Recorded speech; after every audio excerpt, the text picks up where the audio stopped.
Beleza. Então, tá, hoje, dia 3 de novembro, a gente está começando a nossa última aula de biologia, do conteúdo mais duro do Enem. Se der tempo, a gente faz, depois do simulado, uma aula de revisão das questões do simulado, que seria bem legal. Se não tiver horário, eu gravo uma aula extra para vocês. Mas, a princípio, essa é a nossa última aula.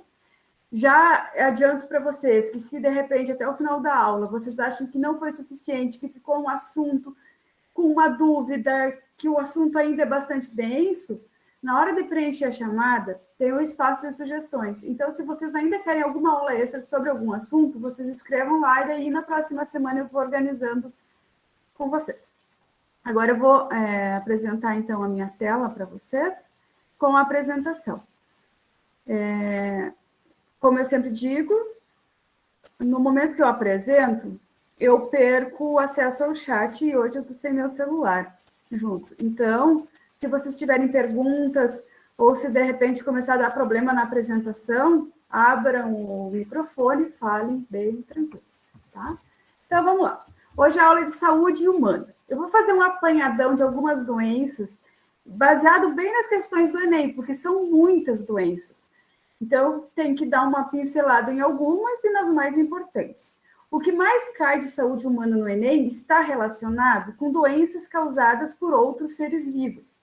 Então, é nessa onda que eu vou tratar a nossa aula hoje. Tá? Então, vamos começar. Que seres vivos que podem causar doenças para a gente? Primeiro, um conceito importante que vocês têm que ter na cabeça, deixa eu já pegar o ponteiro aqui, é isso aqui, ó, agente etiológico. Agente etiológico é o agente causador da doença. E quais podem ser eles? Nós temos as viroses. Quem é o agente etiológico de viroses? É o vírus, tá? Então, o agente causador de viroses é vírus. A própria palavra facilita, bem tranquilo. E aqui eu mostro para vocês vários modelinhos de vírus. Todos esses, olha como tem uma diversidade grande de vírus. Ele não é só de um formato. A gente viu muito coronavírus desde o ano passado, mas ele tem uma diversidade muito grande de formatos. Mas eu quero chamar a atenção para uma característica muito importante do vírus, que talvez tenha ficado pequenininho para vocês, mas aqui, ó, RNA, RNA, RNA, RNA, e o único que tem DNA é o bacteriófago, que é um vírus que infecta outras bactérias. Mas todos os vírus que podem causar problemas para a gente têm RNA. E qual é a importância dessa característica do vírus? Gente, vocês lembram que para a célula se dividir, se reproduzir, ela precisa de DNA. Ou seja, um vírus não é capaz de se multiplicar sozinho. Por isso que a gente diz que o vírus é um parasita intracelular obrigatório, porque ele só vai conseguir desempenhar as atividades vitais dele, se dividir, se multiplicar, dentro de uma célula, usando a maquinaria celular do agente hospedeiro, de quem ele está infectando, tá? Então, ele é totalmente dependente de outras células.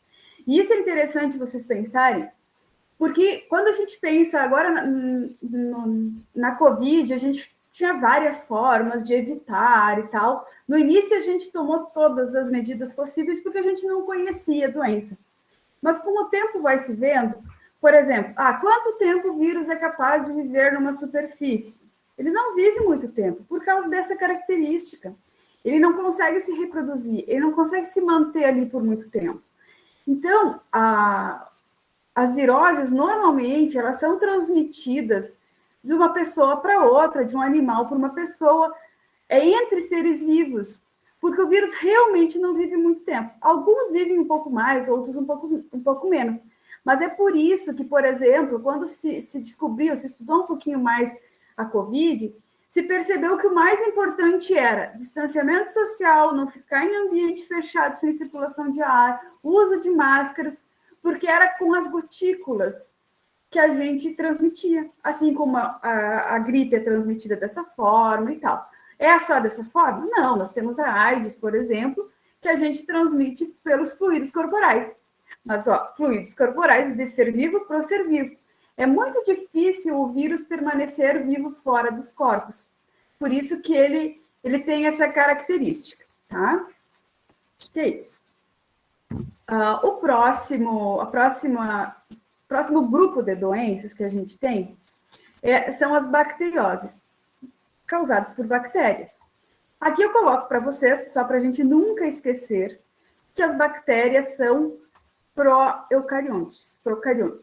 Elas não têm cárion, o DNA delas é solto no citoplasma. É sempre importante lembrar disso, porque vocês lembram quando eu trabalhei uma questão, acho que foi ISO 1, se eu não me engano, que eu tinha uma questão que era como tratar uma doença causada por um ser procarionte. E aí a resposta era antibiótico. Então, é importante, porque eles gostam desse detalhe da bactéria.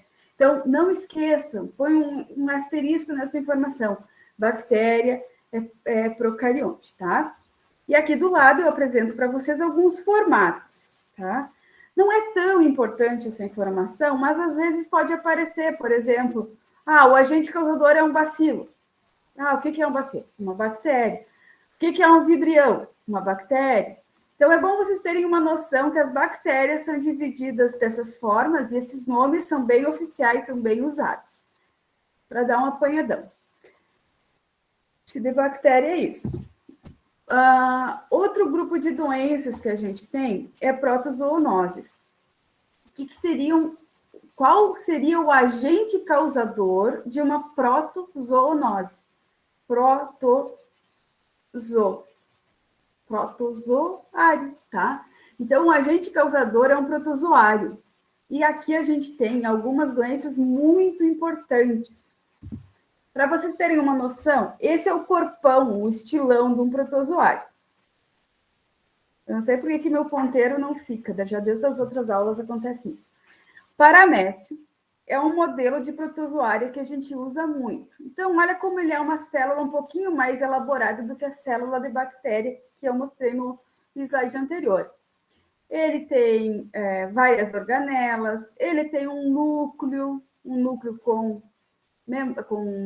membrana, então é um eucarionte.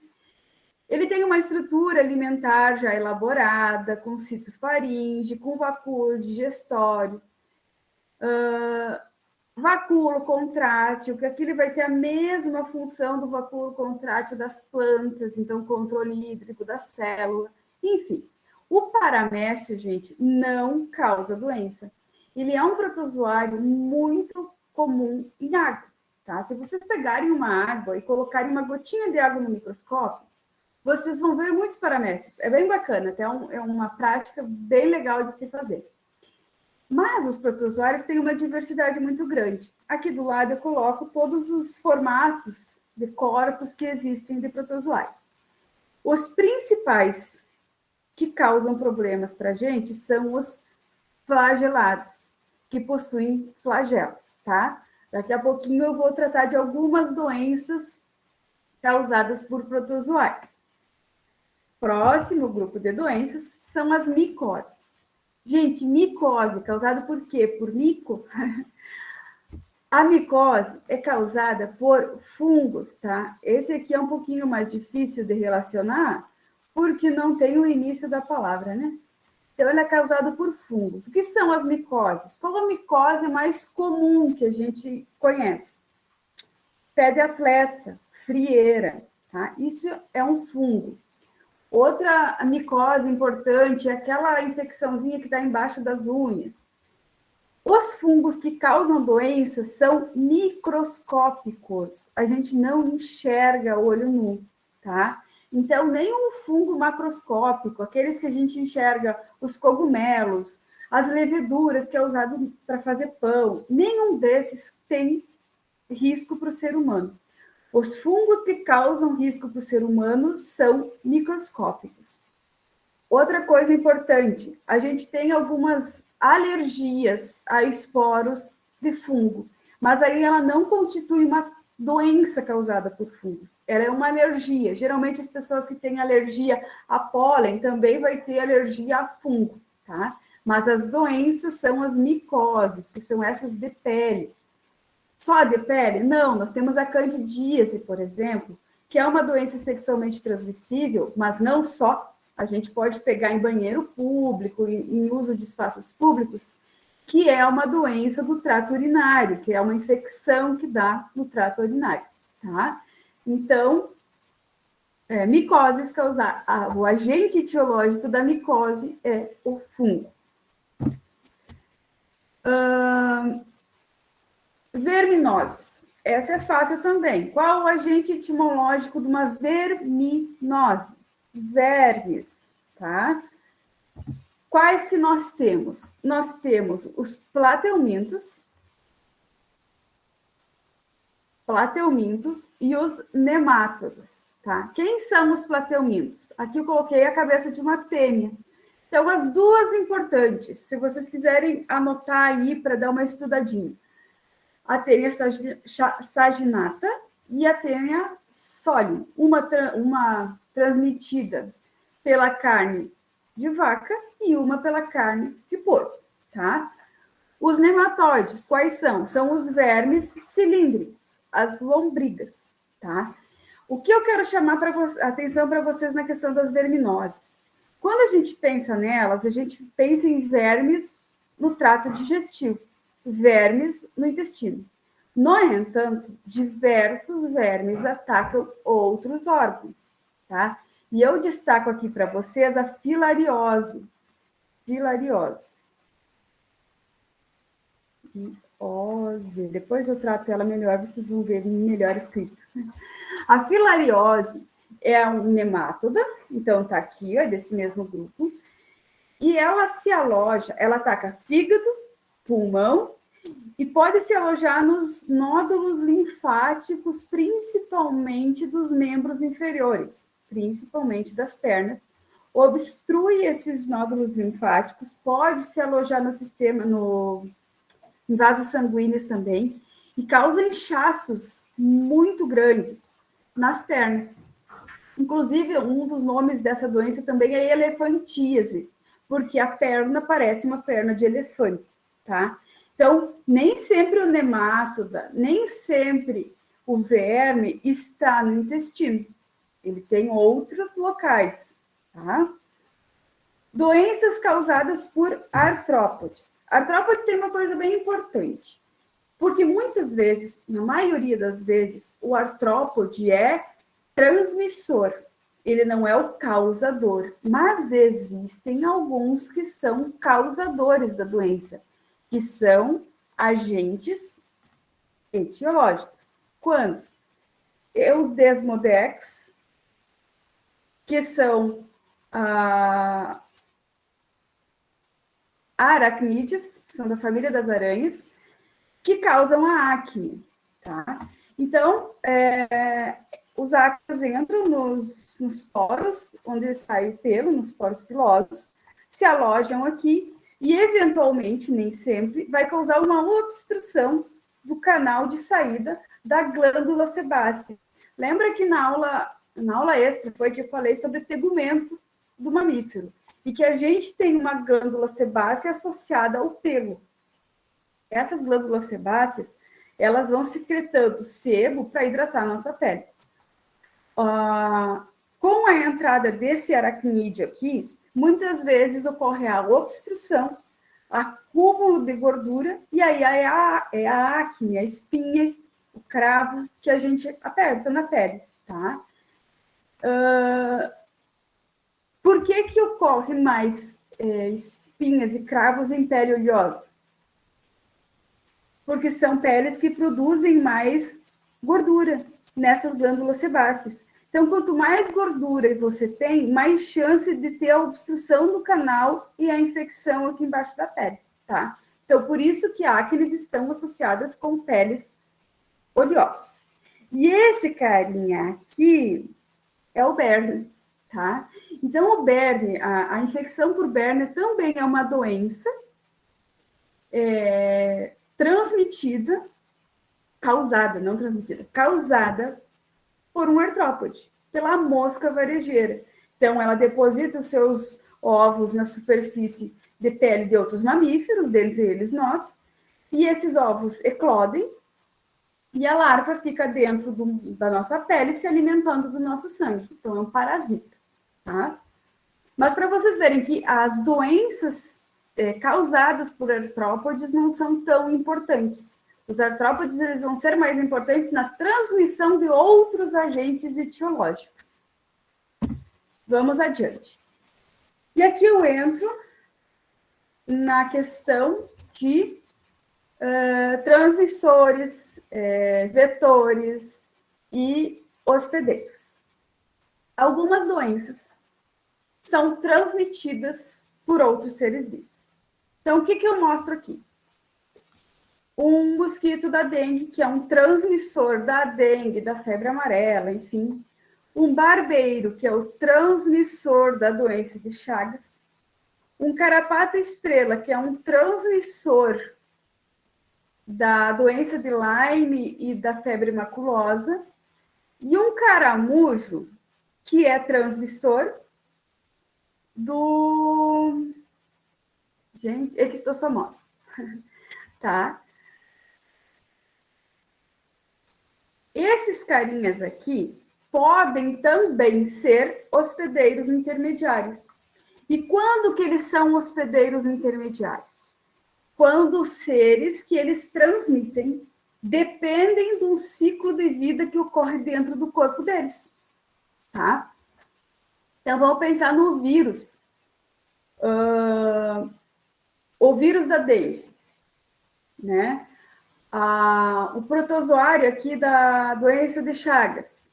Eles precisam passar por esses corpos para terminar o ciclo de vida, para se multiplicar, tá? Não tem como você passar dengue de uma pessoa para outra. Não tem como você passar a doença de Chagas de uma pessoa para outra, tá? Então, a gente diz que eles são hospedeiros intermediários, tá? E o homem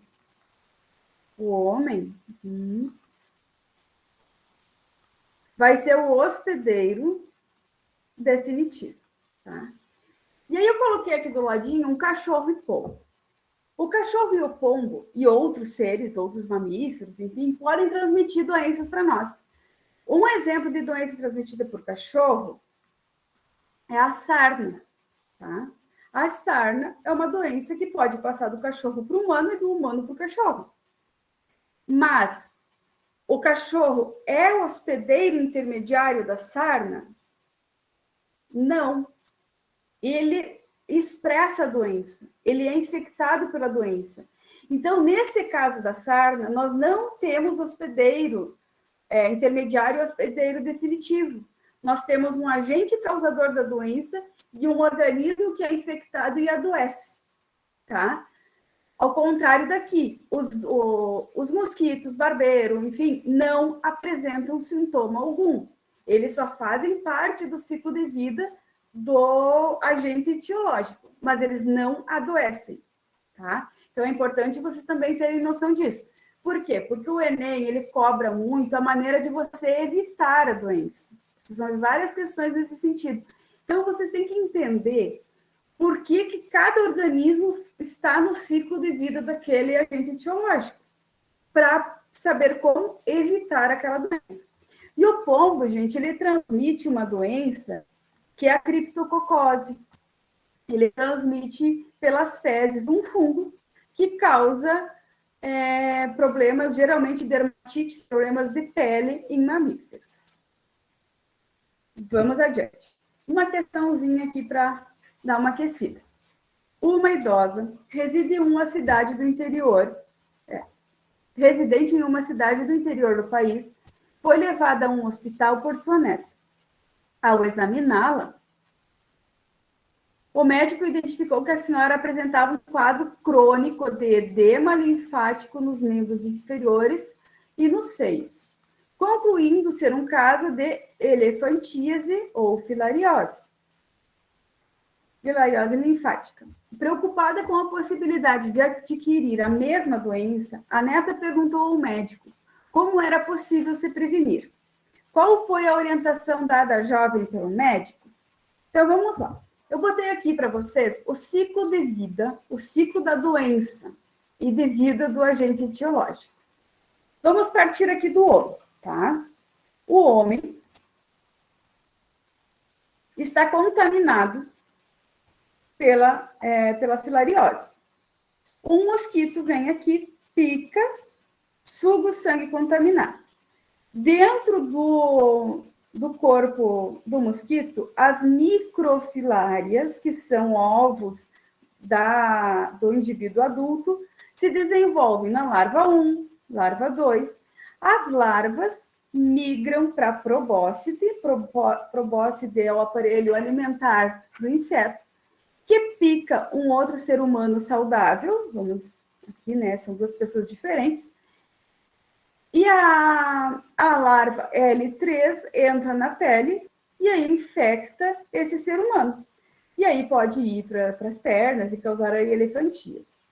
Dentro do ser humano, os adultos nos vasos linfáticos reproduzem e produzem microfilárias que voltam para a corrente sanguínea e novamente são sugados por mosquitos hematófagos, que se alimentam de sangue, aqui no caso do gênero Culex.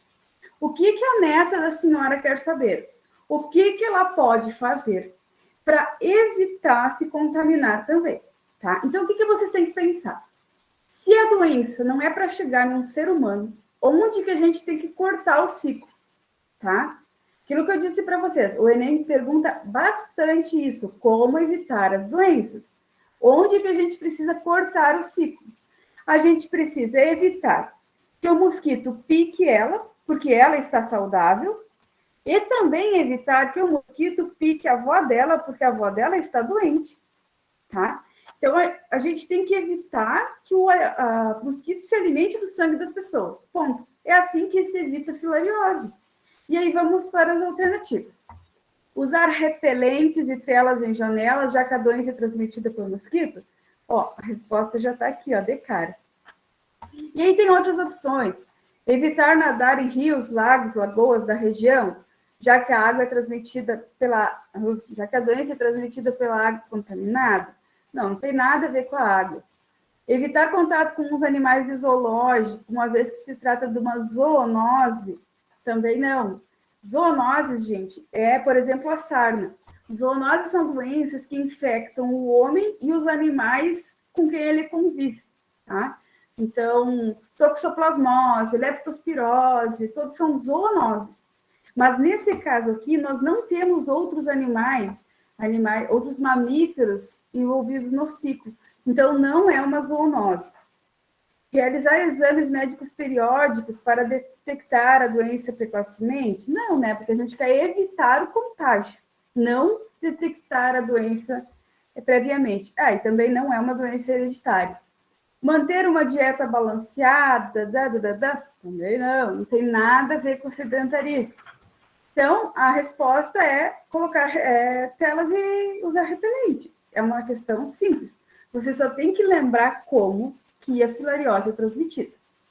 Só. Aqui eu tinha botado a imagem, mas repete ela de cima. Tá. Mais uma questão, daí a partir dessa questão eu vou seguir a explicação de alguns ciclos de doença.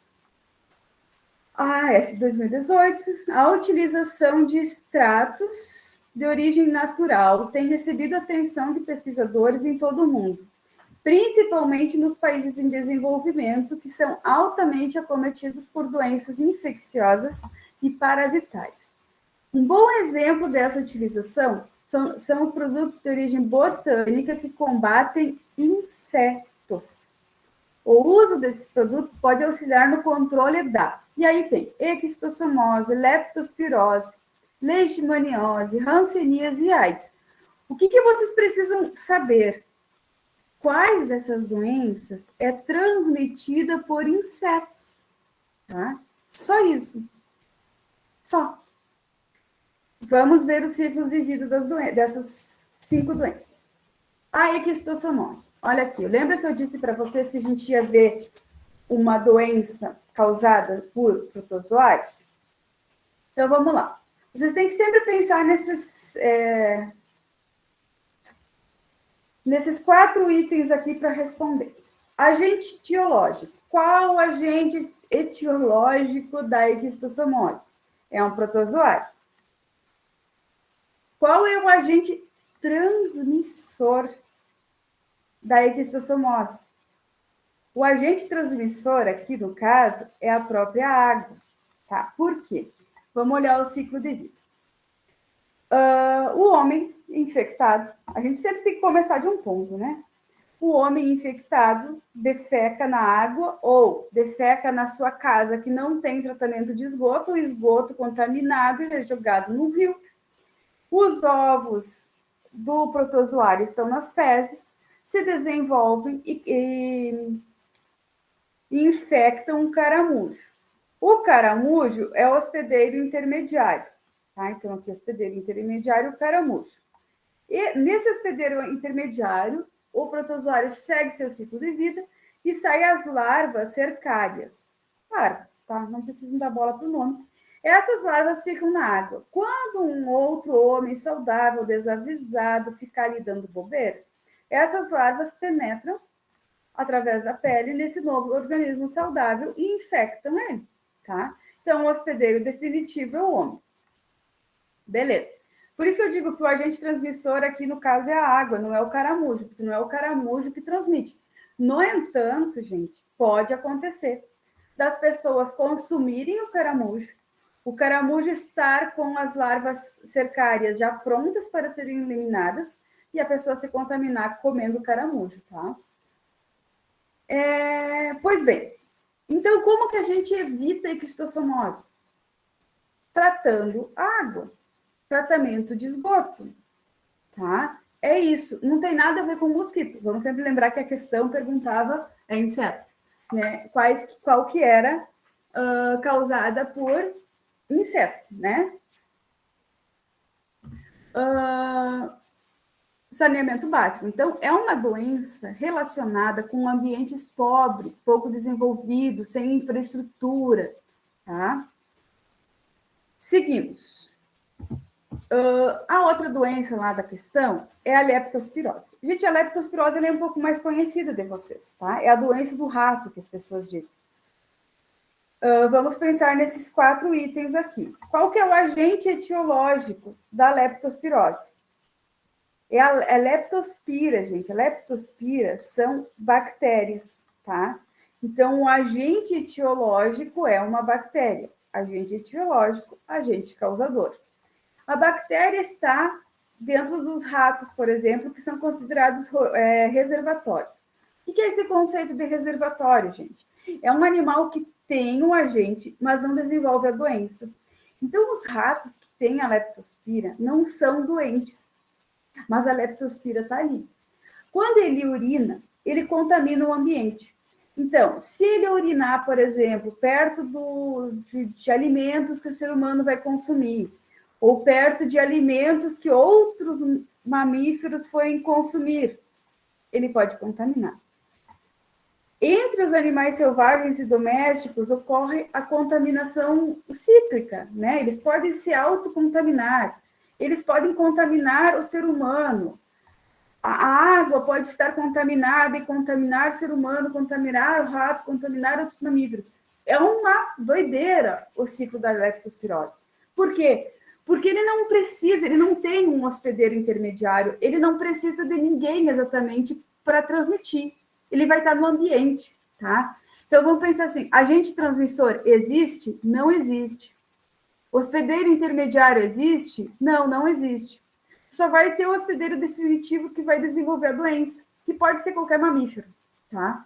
Então, se a gente estava falando de doença transmitida por inseto, não é leptospirose, tá?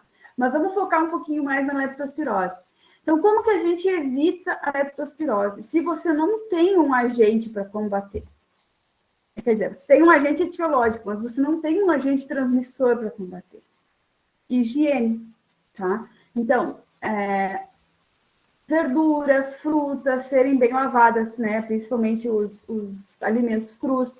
O que vem do mercado, tomar muito cuidado, porque depósito de mercado muitas vezes tem rato. Então, os enlatados, lavar as latas, higienizar bem as latas antes de consumir. Enfim, higiene. E tomar muito cuidado com a água, gente. Porque muita gente se contamina quando entra em contato com a água. águas de banhado, de lagoas mais pequenas, têm grandes chances de ser contaminada com leptospira. Então, tem que estar sempre cuidando isso, tá? Mas não tem nada a ver com inseto. Vamos adiante. Leishmaniose.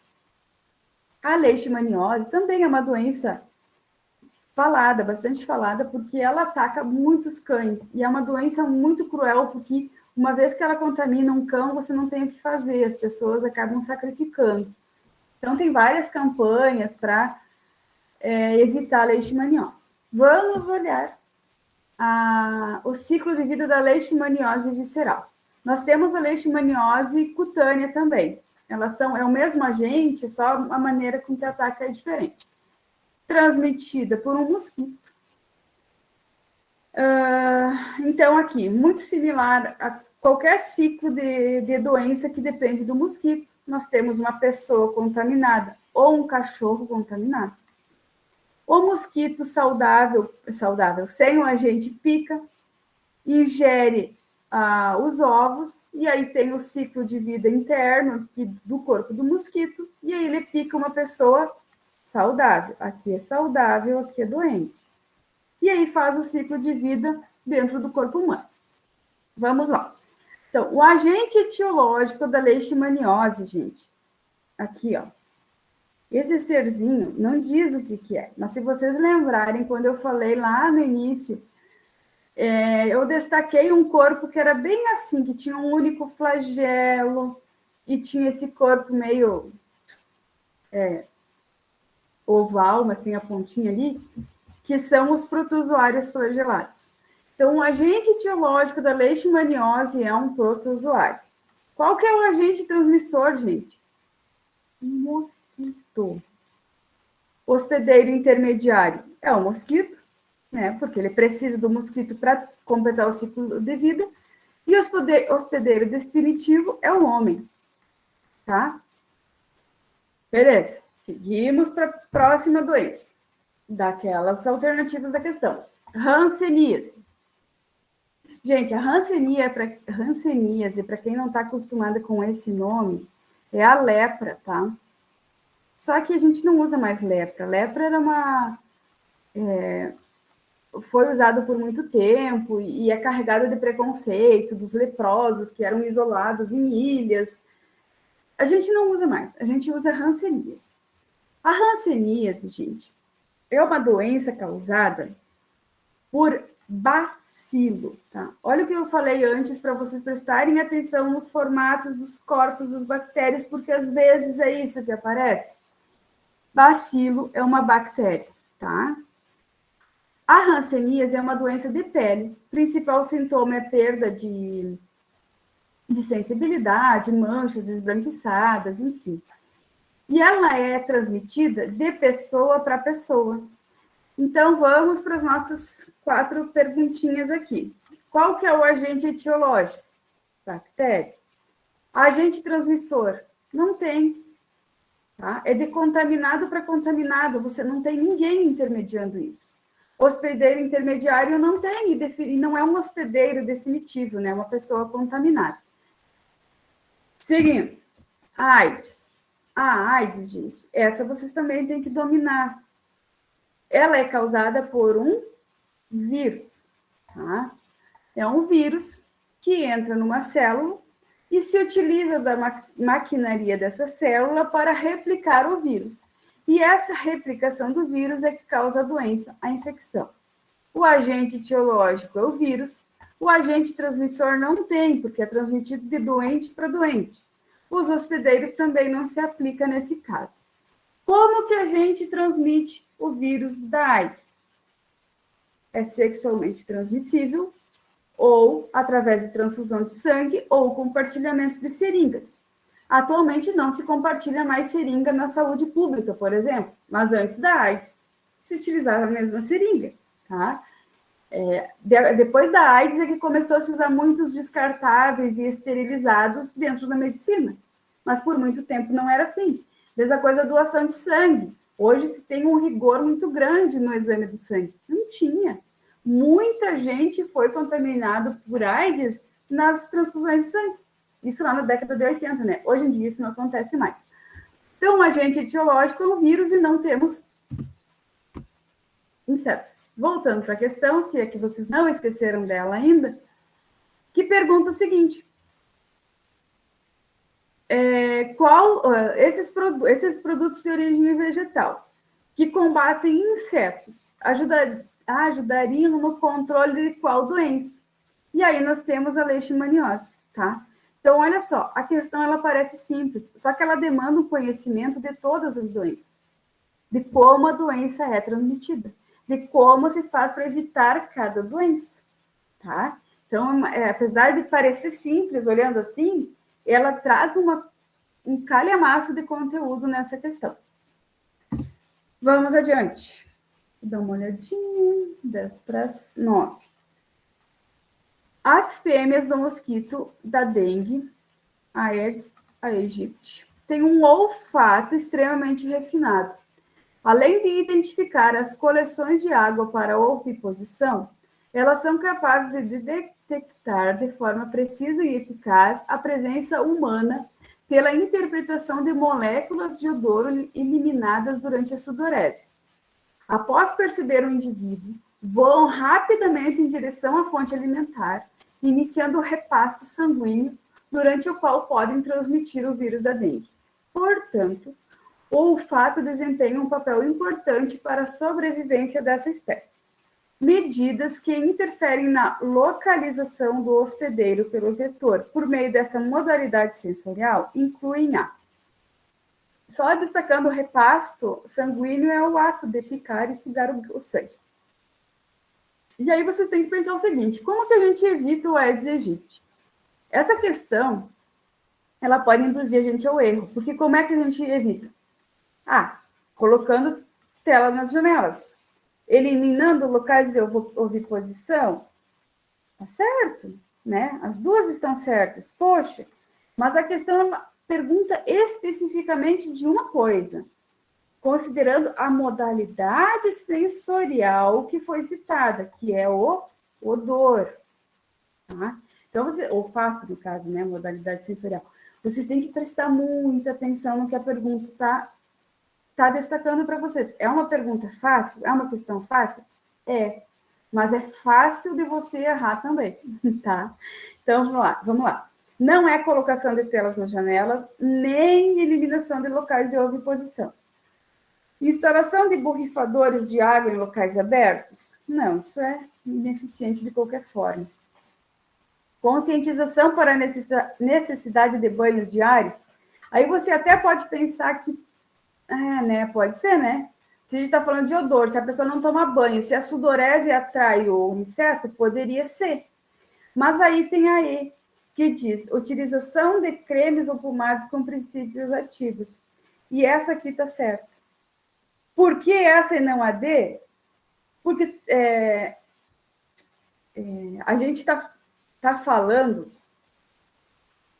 de usar plantas para espantar os mosquitos. Então, o banho diário ele não está relacionado com usar esses extratos de planta, esses extratos vegetais. Por isso que é a última, tá? Mas é uma questão bem cheia de pegadinha. Vamos adiante. A ectossomose, barriga d'água, caracteriza pela inflamação do fígado e do baço, causado pelo verme Ectossoma ansoni. O contágio ocorre depois que larvas do verme são liberadas na água pelo caramujo do gênero Bionfilaria, seu hospedeiro intermediário, e penetram na pele humana. Após o diagnóstico, o tratamento tradicional utiliza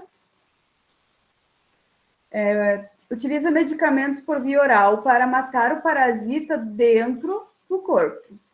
Uma nova estratégia terapêutica baseia-se na utilização de uma vacina, feita a partir de uma proteína extraída do verme, que induz o organismo humano a produzir anticorpos para combater e prevenir a doença.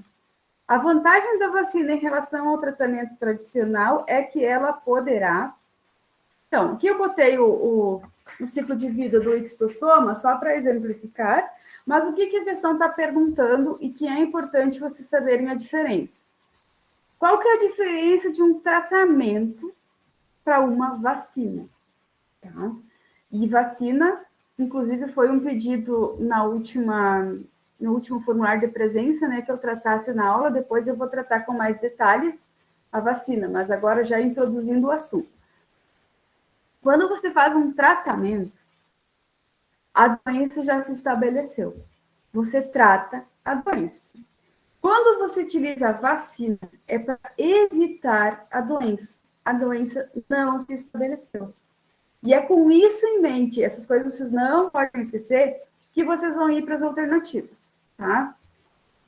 Qual é a vantagem da vacina em relação ao tratamento? Impedir a penetração do parasita pela pele. Vocês acham que uma vacina iria impedir a penetração? Ela não vai ter uma ação de aumentar, de engrossar a pele, tá? A vacina é lá dentro das nossas células, é na produção de anticorpos, é no nível celular de organização. A pele é um tecido, é outro nível. Então, não pode, nós não vamos conseguir impermeabilizar a pele. Eliminar o caramujo para que não haja contágio? Não, nem pensar, porque o caramujo está lá no lago, não tem como uma vacina matar o caramujo. Impedir o acesso do equistossoma especificamente para o fígado, o equistossoma infecta o fígado. Mas no caso aqui, se ele só impedir a entrada no fígado, não resolve a doença. Então, também não é. Eliminar o equistossoma antes que ocorra o contato com o organismo. Gente, antes que ocorra o contato com o organismo é aqui, ó. A vacina não tem poder, mais uma vez, ela é a nível celular, ela não tem nada a ver com o ambiente. Eliminar o equistossoma dentro do organismo antes da manifestação dos sintomas. E é essa a alternativa correta. Gente, o princípio da vacina é você pegar um marcador. Então, aqui no caso, eles usaram uma proteína. Ela pega uma proteína específica desse ser, cria a vacina, aplica no ser humano, o ser humano produz a resposta imunológica. E quando é infectado pelo equistossoma de verdade, já está com a maquinaria pronta para atacar, por causa dessa proteína, tá? Então, essa é a lógica da vacina.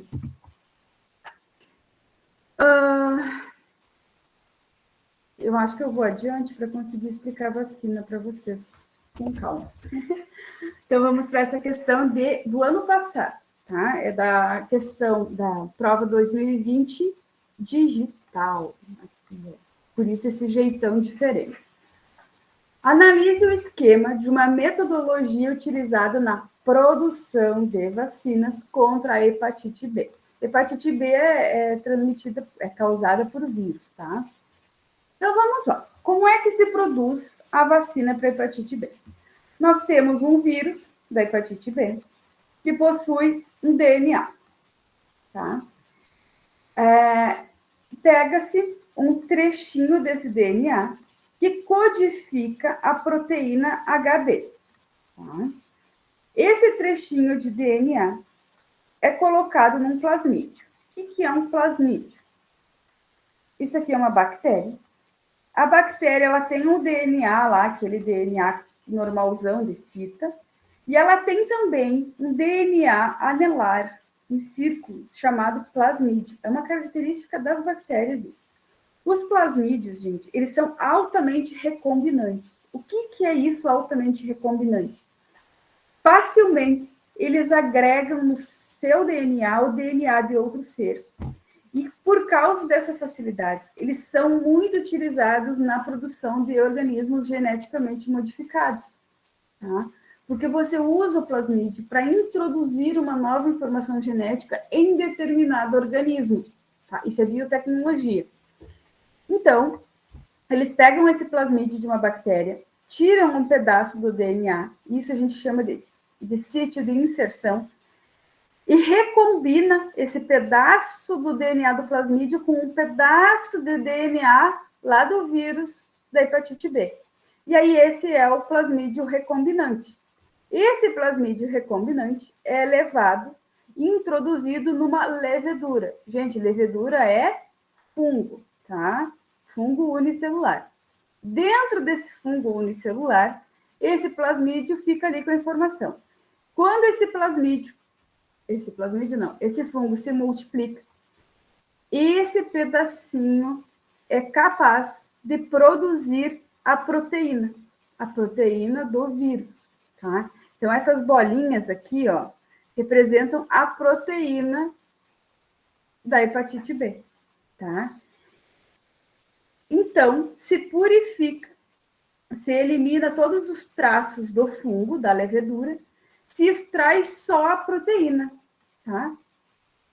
Essa proteína é que é envasado para aplicar nas pessoas, que é a vacina. Olha como é complexa a produção da vacina da hepatite B.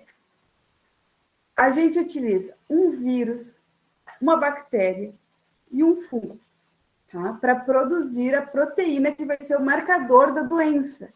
Gente, é importante que a proteína seja única, não pode ser uma proteína à toa que todo mundo tem, porque senão o organismo vai entrar em colapso quando entra em contato com qualquer indivíduo. É uma proteína específica da hepatite B. Tá?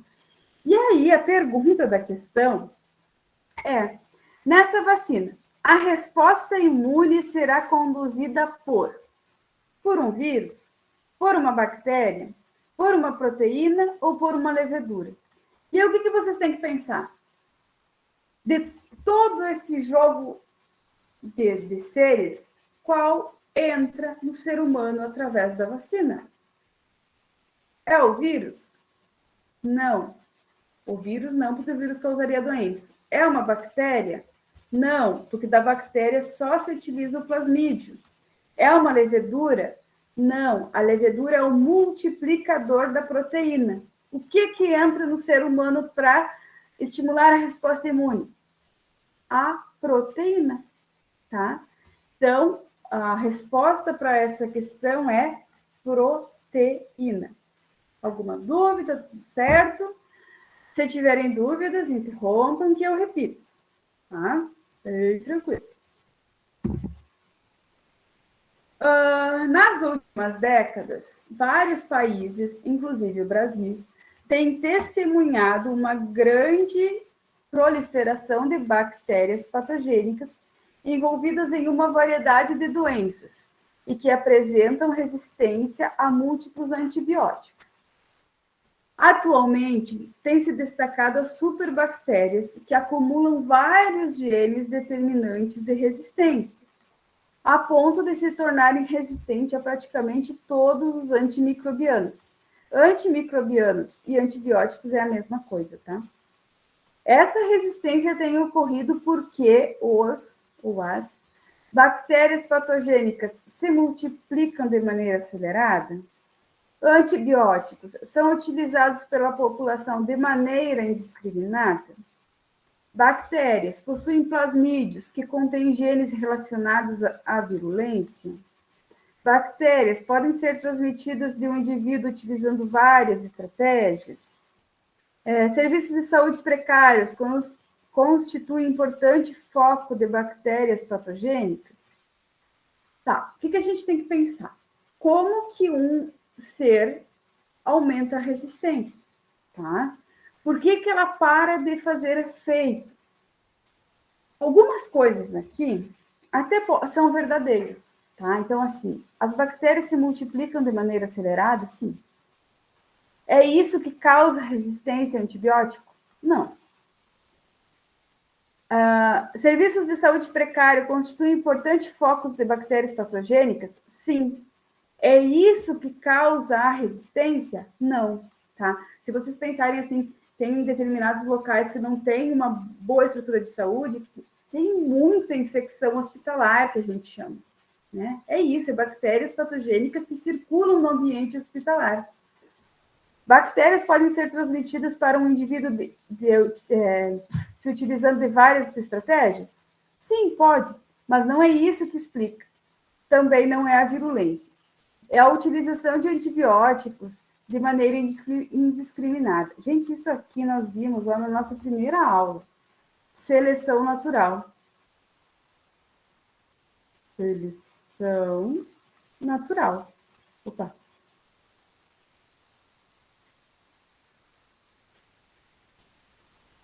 Como que ocorre a seleção natural no caso das bactérias? Quando você toma indiscriminadamente antibiótico ou de maneira errada, você mata umas e você permite que as mais fortes sobrevivem, que as mais adaptadas àquilo sobrevivem. E são essas que vão se multiplicando. Se de novo você toma antibiótico de qualquer jeito, de maneira indiscriminada, não completa o tratamento, você seleciona as mais fortes novamente. E daqui a pouco você só tem as mais fortes. E aí os antibióticos não funcionam mais. É assim que surgem as superbactérias, tá? Seleção natural. Bom, vamos lá. Acho que de questões eu acabei. E aí, como tinha o pedido de vacina, eu trouxe uns slides específicos de vacina e que é muito importante, porque do ano passado para cá, muito se falou de vacina. E eu trouxe os tipos de vacina que a gente tem para o coronavírus, que é o que a gente tem para qualquer outro ser, para qualquer outro agente infeccioso. São as nossas tecnologias disponíveis. A primeira produção de vacina, a primeira tecnologia que eu vou apresentar para vocês, é a que foi aplicada para a produção da Butanvac. É a tecnologia mais antiga, tá? É a primeira tecnologia aplicada para a fabricação de vacinas. Então, a metodologia consiste no seguinte: você pega um vírus, então, no caso aqui, o coronavírus, você enfraquece ele, injeta em ovos de galinha. Nesses ovos de galinha, o vírus se multiplica milhões de vezes. Depois dessa multiplicação, se extrai o líquido alantoide. Lembra quando eu falei na aula passada dos ovos que o alantoide era o banheiro? Desculpa. Que o alantoide era o banheiro do ovo. Ali se deposita, fica depositado todo o vírus que se multiplicou, ficou no alantoide. Se extrai esse alantoide, passa por um processo de filtragem. O vírus, aí são vários vírus, milhares de vírus, que são extraídos do alantoide. Eles são inativados, são desligados. E esses vírus esse vírus inativado é colocado na solução para a produção de vacinas e injetado nas pessoas. Então, é o vírus que é injetado, mas é um vírus atenuado, um vírus inativado. Ele entra no nosso corpo e o nosso corpo produz uma resposta imune com a produção dos anticorpos, tá? Então, a resposta imune do organismo se dá por um vírus, pelo próprio vírus, tá? Então, essa é a forma mais simples de se fazer uma vacina. É por isso que a primeira vacina no mundo contra a Covid foi a Butanvac, que foi dessa metodologia mais simples. As outras, essa aqui é a da Pfizer. Da Pfizer. É a mais tecnológica, eu inverti aqui, eu botei a da AstraZeneca no final. É a mais tecnológica. Como é que eles fazem a vacina? Essa aqui é a célula do coronavírus, por exemplo, tá? É o coronavírus. Desse coronavírus, por um processo de eletroporação, eles criam poros na membrana celular e eles conseguem extrair o fragmento de DNA ou de RNA do vírus. E esse fragmento é que vai ser a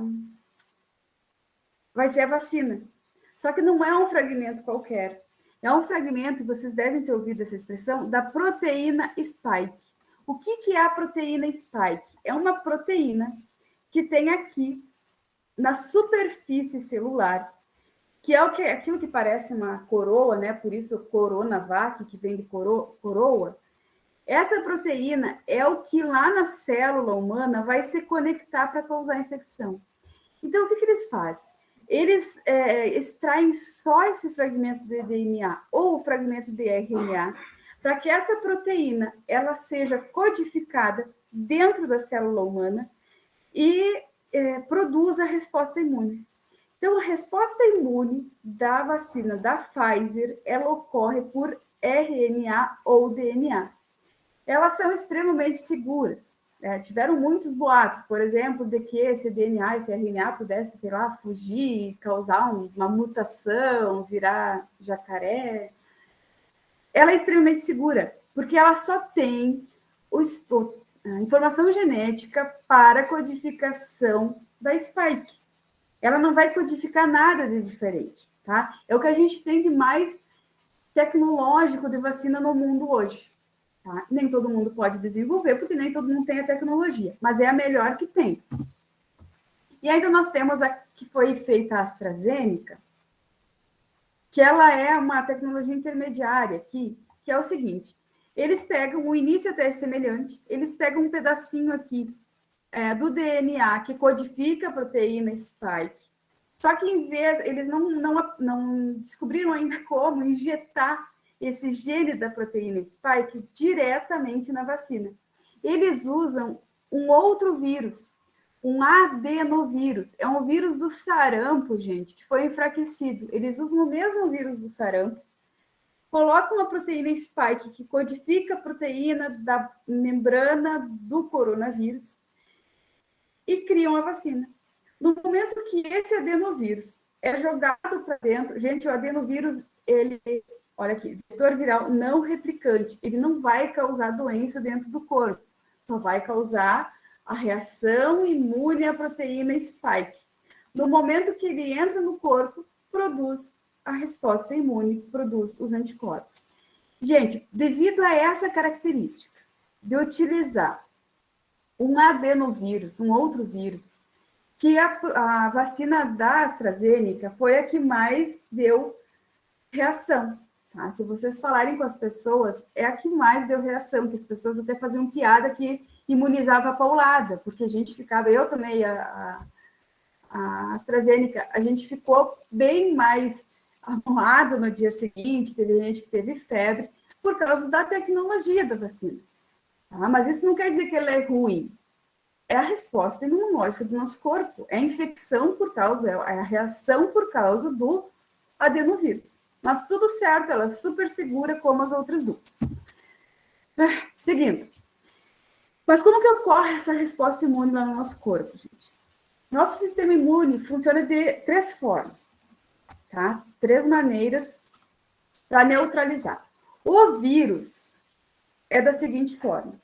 Esses roxinhos aqui representam os anticorpos.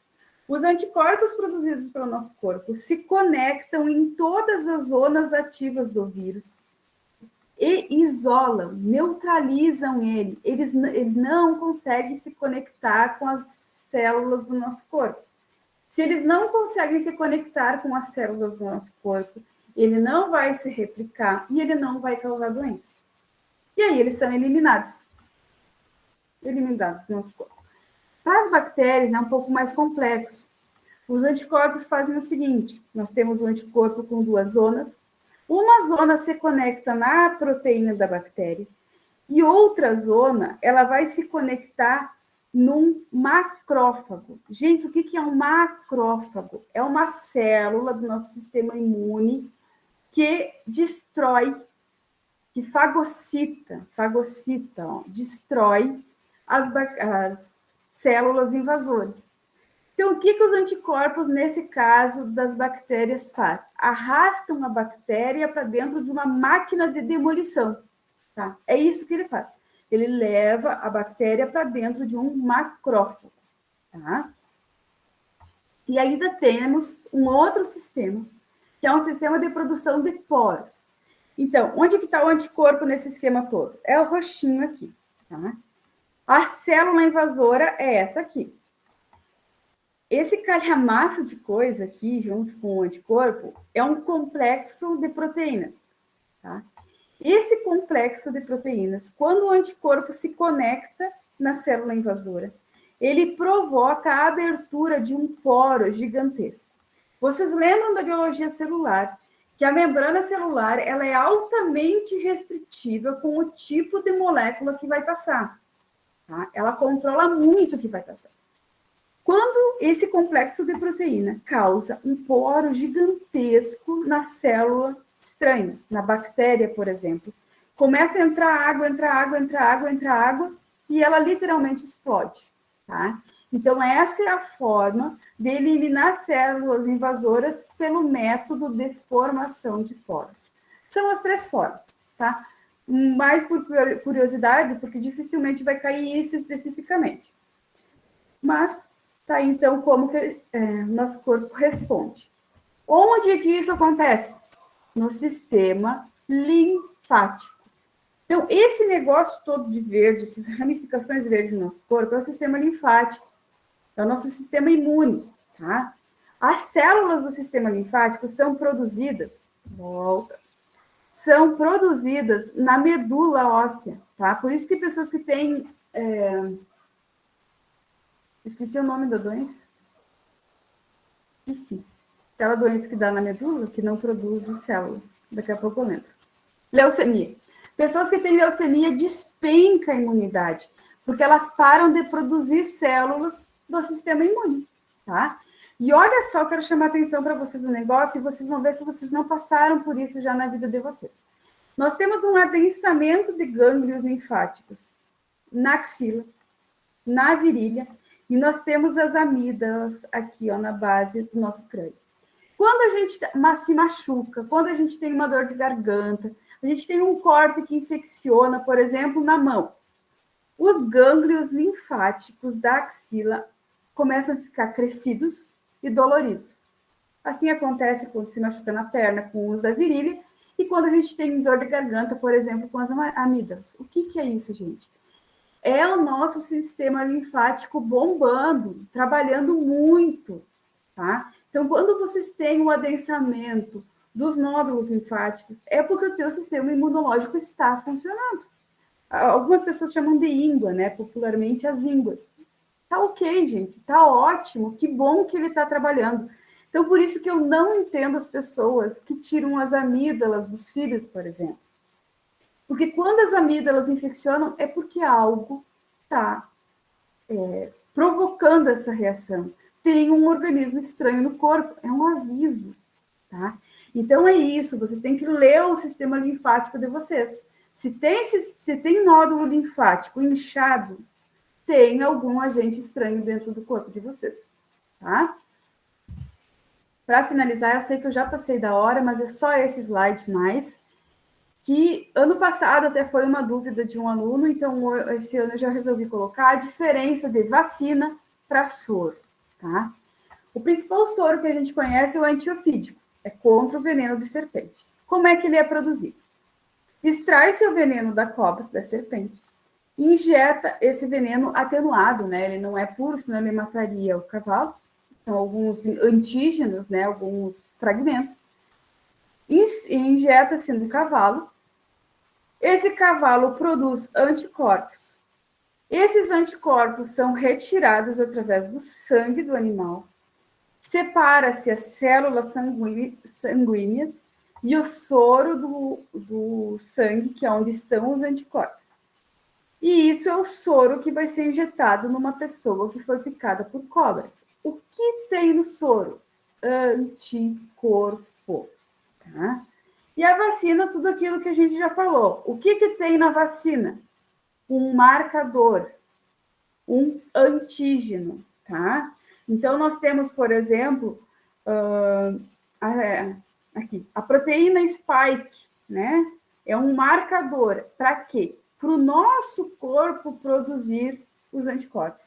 Essa é a grande diferença de um soro para uma vacina. A vacina é preventivo, o soro é curativo. Então, o soro, a gente faz o seguinte, a pessoa foi picada por uma serpente. Você precisa que esse corpo reaja muito rápido e não dá tempo do corpo produzir anticorpo. Ele iria morrer antes. Então, você injeta um anticorpo pronto e dá aquele sacode para o corpo reagir. Isso serve só para veneno de cobra? Não, gente. Inclusive, teve experimento, que eu não vou saber dizer para vocês qual foi o fim, mas teve experimento com pessoas que foram infectadas por coronavírus e passaram a pegar os anticorpos prontos dessas pessoas para fazer terapia em pessoas contaminadas que estavam graves lá na UTI, tá? Tem que procurar o artigo por aí, é possível que tenha funcionado. Então, o soro é curativo, vacina preventiva. Ufa, gente, é bastante coisa, saúde humana é um calhamaço de conteúdo. Qualquer dúvida, vocês podem me procurar. Próximo momento que a gente vai se encontrar é no simulado, sábado. Como eu disse para vocês, eu estou bem contente que a gente vai se ver presencialmente. Alguma dúvida? Nossa, eu fiz uma enxurrada de conteúdo hoje para vocês. Se vocês não têm dúvida, ou se têm dúvida, se quiserem mandar depois para mim, podem ficar à vontade. Eu vou fazer o seguinte, gente, eu vou botar a lista de presença lá no grupo, tá? Porque alguns já saíram, eu sei que tinha mais gente, que eu realmente quero que vocês me digam se querem mais alguma aula extra ou não.